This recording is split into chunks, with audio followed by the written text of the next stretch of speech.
Hi, everyone. Thank you so much for having me. My name is Erica Mick, and I work for Royal Caribbean Group, leading the security culture and human risk management program. Although my CISO typically refers to me as the chief nerd translator. I'm sure you all can relate. A big part of our jobs is taking the nerd speak from our cybersecurity teams and making it more accessible for our employees. It's how we help them to understand cybersecurity and encourage secure behaviors. Because ultimately, we're all in the business of changing behavior. We all want our programs to reduce cyber risk. We want our workforce to report suspicious emails and create strong passwords. We want them to include cybersecurity when onboarding vendors or building new applications. But sometimes, despite our best efforts, no matter how simple we make a communication or how bite sized a training is, our audience, our organization, just doesn't get it. We can take all the nerd speak out, ridding the message of technical jargon, simplifying it to an elementary level. But the culture around cybersecurity doesn't actually change. We are tasked with reducing human risk, and so we focus on what we want the employee to do differently. We dedicate our efforts to changing our employees' attitudes and beliefs towards cybersecurity. And I agree, the best way to reduce human risk is by changing attitudes and beliefs. But we shouldn't start with the employees, we should start with ourselves. The problem is that traditional security awareness, our fun events, and creative trainings are not effectively changing behavior. We need to better empathize with the employees so that we can help our cybersecurity team to design solutions that serve the business and communicate our awareness program in a way that cyber will understand. We'll get to all that soon, but first, this is my dog, Lacey. I adopted Lacey from a shelter, and so I did one of those breed DNA tests on her. I know what you're thinking. Doing a breed DNA test, I know what that means. Giving away your DNA voluntarily is a controversial issue in the cybersecurity world, but humor me, she's a dog. The results came back, and she's basically a giant mutt, but the top two breeds that came up were Lab and Chihuahua. Yeah, no, Lab and Chihuahua, I don't know. Anyway, when I first adopted Lacey, she was already about a year old. And if you've ever adopted a dog before, you know that when you first bring them home, you try to figure out what they already know. Lacey, thankfully, was already mostly potty trained, but she didn't really have any other skills. She had a really bad habit of jumping up on people when she greeted them. She's only 25 pounds, so she wasn't doing much damage, but still, I wanted to train the behavior out of her. So I'm researching, trying to figure out if this is a common behavior for labs or maybe for chihuahuas. Like, was it something in her genes?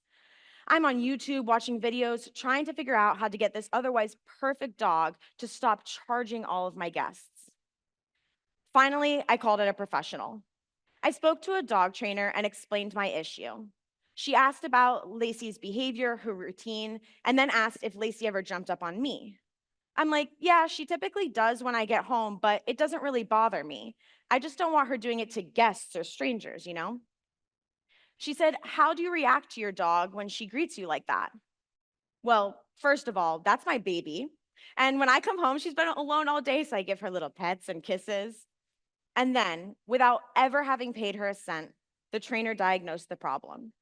She said, you're rewarding the behavior every time you come home. Lacey can't understand that it's okay with you, but not with others. If you want to change her behavior, you need to change the way you react to her. You mean all along the problem was me? It seemed unlikely, but made sense. I had been giving Lacey mixed messages because dog training isn't actually about training the dog, it's about training the owner. When it was time to teach Lacey how to sit, I didn't plop her in front of a computer and say, please watch this required compliance training. It was me who watched hours and hours of videos to learn how to interact with her. I needed to understand what motivated her. There's a famous dog trainer named Cesar Millan who has a quote I love. He says, there is no such thing as a problem breed, but there is no shortage of problem owners. When it comes to security awareness, I'm a big believer that there's no such thing as an unteachable employee. But I think there's a lot of room for our cybersecurity teams to improve the way they serve their employees. to meet the users where they are, providing tools and processes that serve the business. Security self-awareness is about looking in the mirror and recognizing our own shortcomings. Here's the thing. It's easy for your cybersecurity department to become a little segmented from the rest of the organization. There's probably many people on your cyber team who never interact with another employee outside of IT. Before your organization can become more security-minded, your security team needs to become more empathetic to the user. Culture change is most effective when done in partnership with your organization. And you are fearless and, let's face it, naturally more empathetic, security awareness professional can help bridge the gap between your cybersecurity team and your organization. To do this, you're going to have to get to know the business. Start by getting plugged into employee resource groups, go to company social events, set up informational interviews. This is actually easier than you think because people love to talk about themselves. So all you have to do is set up opportunities to listen. Ask tons of questions. Ask about their day-to-day, their department, their view of the company culture. You are going to learn so much about your organization this way. And this is not a one-time exercise. I do this regularly. Because when I spend too much time with my own department, I start to think that Royal Caribbean Group's entire business model is around cybersecurity. It's not, by the way, we're a cruise company. Not all of our employees can be cybersecurity experts, but we have to stop thinking that's a weakness. In fact, thank God they aren't. Can you imagine if our attack surface management team was cast as the backup dancers in our onboard production of Grease? And our compliance team is absolutely stellar at their jobs, but trust me, you do not want them steering a cruise ship. The opposite is true as well. I don't want my company's product development team wasting their brain power trying to memorize 20 unique passwords. They're too busy trying to put a space shuttle on a cruise ship or whatever it is they're doing this week. Our company is great because of diverse and innovative people, most of whom aren't cybersecurity experts. Regularly engaging with different departments reconnects you to your organization's mission. And you can also learn how your business views awareness. I like to ask judgment-free questions about some of the behaviors that we're trying to instill. For example, I'll say, oh, how do you log into your computer? Or what process do you use to share those files? At some point, they are going to knowingly or unknowingly confess to a cybersecurity risk that's going to make you want to crawl out of your skin. And this is the part that's going to be hard, because this is where most security professionals start lecturing, correcting behavior, but not you. You are going to put on your best poker face and get them to keep talking, because you're not quite there yet. You need to get to the point of understanding the behavior. You need to get to the why. Maybe it's because they have no idea that what they're doing isn't safe. Maybe they know, but just don't care. But there's also a third possibility. They either don't have an alternative, or the alternative that your security team provided doesn't serve them. And now we're getting somewhere, because we've just tapped into the 3 basic needs of our users to improve their security behavior: direction, incentive, and accessibility. I like to think of these as the what, why, and how. Whenever you're evaluating one of your initiatives, you can do a self-evaluation by evaluating on these 3 areas, right? So direction asks, have we explained to the user what we want them to do? Incentive asks, have we motivated them and told them why this behavior is so important? And accessibility asks, have we provided the tools and processes necessary for them to be reasonably capable of what we're asking for? And I think that historically, security awareness programs are really good at the direction and incentive parts. We tell our employees what we want them to do and why it's so important. In fact, I think we spend a lot of time motivating our employees to care about cybersecurity. And I don't think it's in vain. All 3 of these are important to the success of your initiatives. But I think we tend to neglect accessibility. We are asking too much of our users, giving them tools that don't effectively support them, setting up processes that are too confusing, and then being mad when they don't follow through. Security's job is to give their organization everything they need to be secure. But as awareness professionals, we can't do this alone. We need the support of our cyber team in order to make this successful. We need to recruit as many people as possible to our cause. And this can be difficult because cybersecurity professionals are naturally inclined to resent the user. And of course they do. They are facing some very scary threats, and they only view the employee as a vulnerability that's making their job more difficult.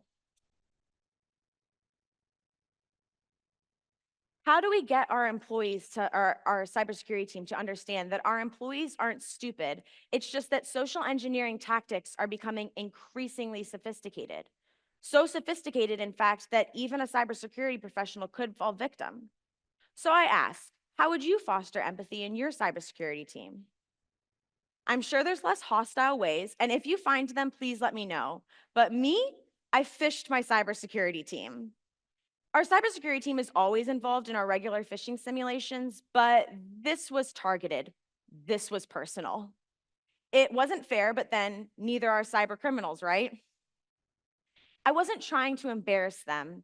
I was trying to show them how hard it can be. And it worked. Minds were changed. People who had previously argued for firing clickers were now our biggest supporters. I took them through the entire user experience. I made them come to our remediation training for happy clickers. They weren't going to put themselves in the employee's shoes, so I did it for them. It's not lost on me that many in this room struggle with how their cybersecurity teams view awareness. I am blessed with amazing leadership support. I could brag about my team all day. My entire department is eager to include my team in projects and initiatives. But it didn't start that way. So, if you have a grumpy threat intelligence manager who thinks security awareness is just the party planning committee, I promise there's still hope for you. When I first started in my role, I found that communication was the afterthought for most of our projects. The security team would realize last minute that a project had user impact and draft up an email to be distributed by the help desk at the last minute. And the communication they wrote was detailed. I'm talking 10-page document outlining step-by-step actions needed by the user. It was filled with technical jargon and undefined acronyms, and it was just so painful that I had to get involved. This is how I first earned my title as Chief Nerd Translator. But just providing communication support quickly proved insufficient.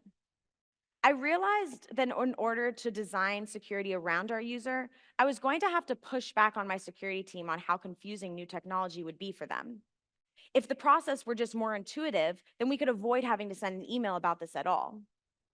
It started with little tweaks here and there and grew into complete change management support.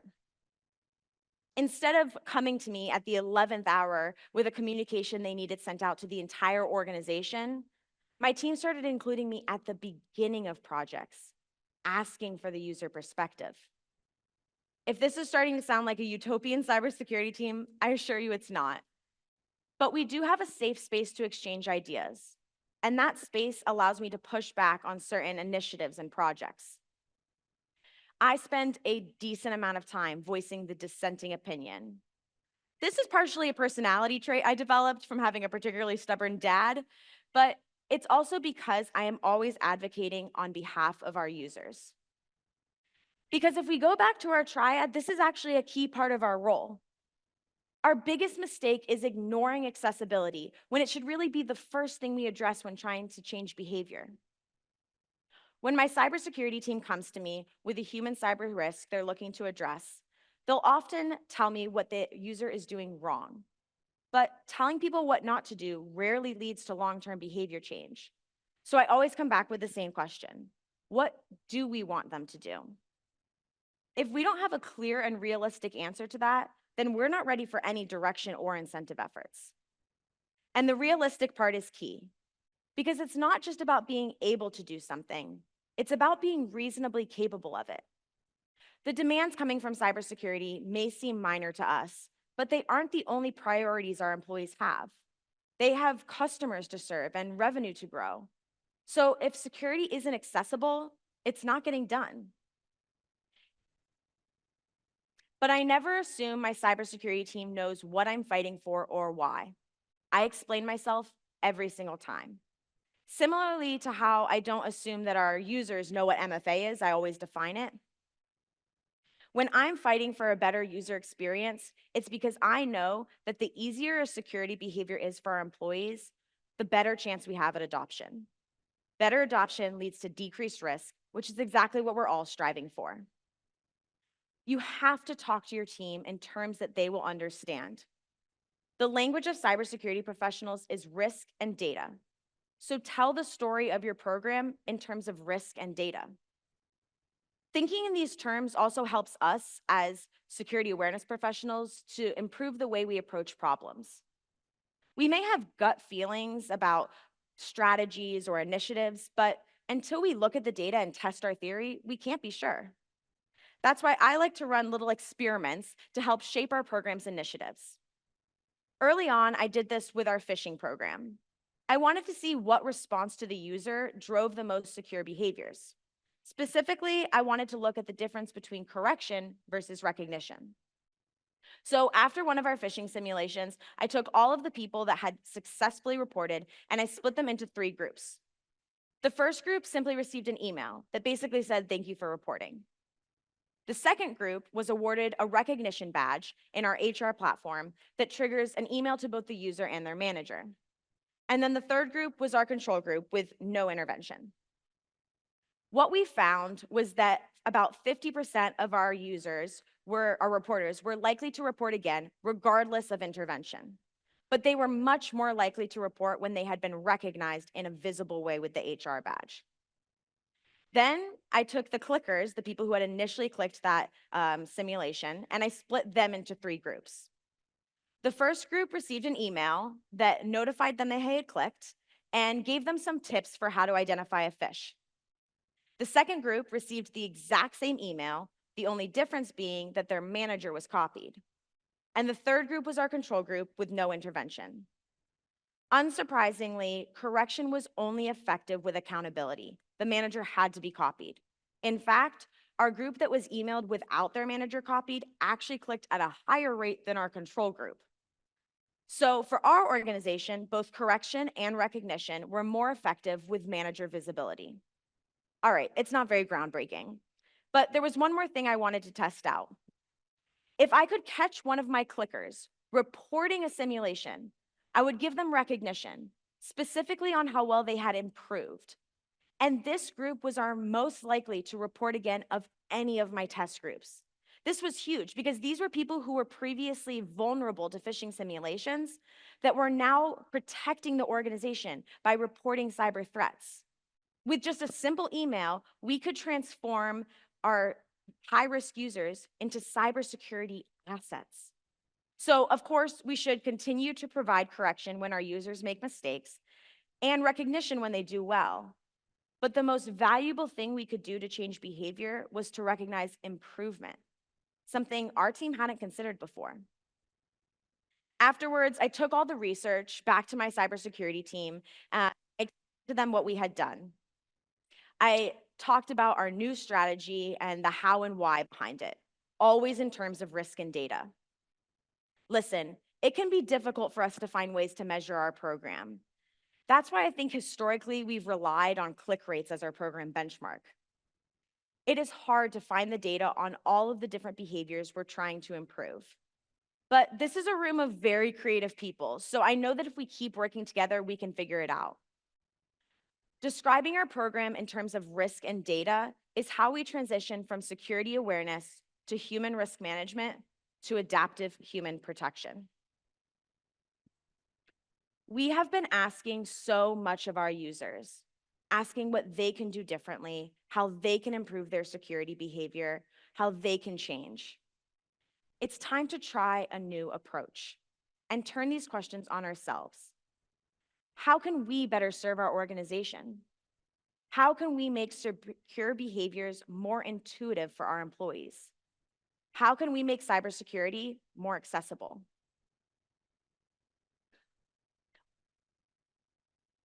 When we build empathy in ourselves, we are more empowered to foster empathy in our cybersecurity team. And a more empathetic cybersecurity team can help to design security around the user. And when we communicate our strategy in terms of risk and data, we can get the buy-in we need from our cyber team and our leadership. I'll give you one last story before I let you go. My mother-in-law is Mexican and speaks only Spanish. So my partner often has to serve as the translator between us.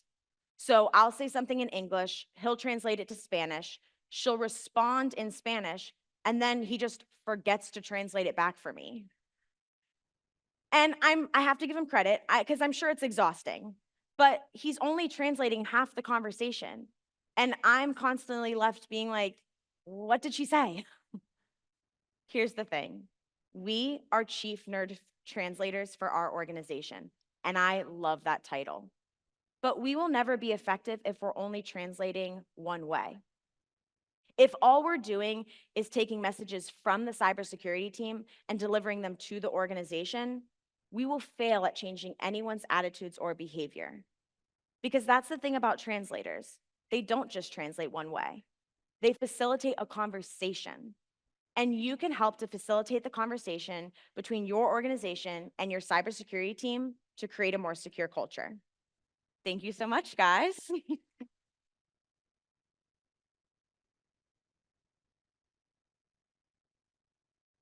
Wow, Erica, that was amazing. Shanna.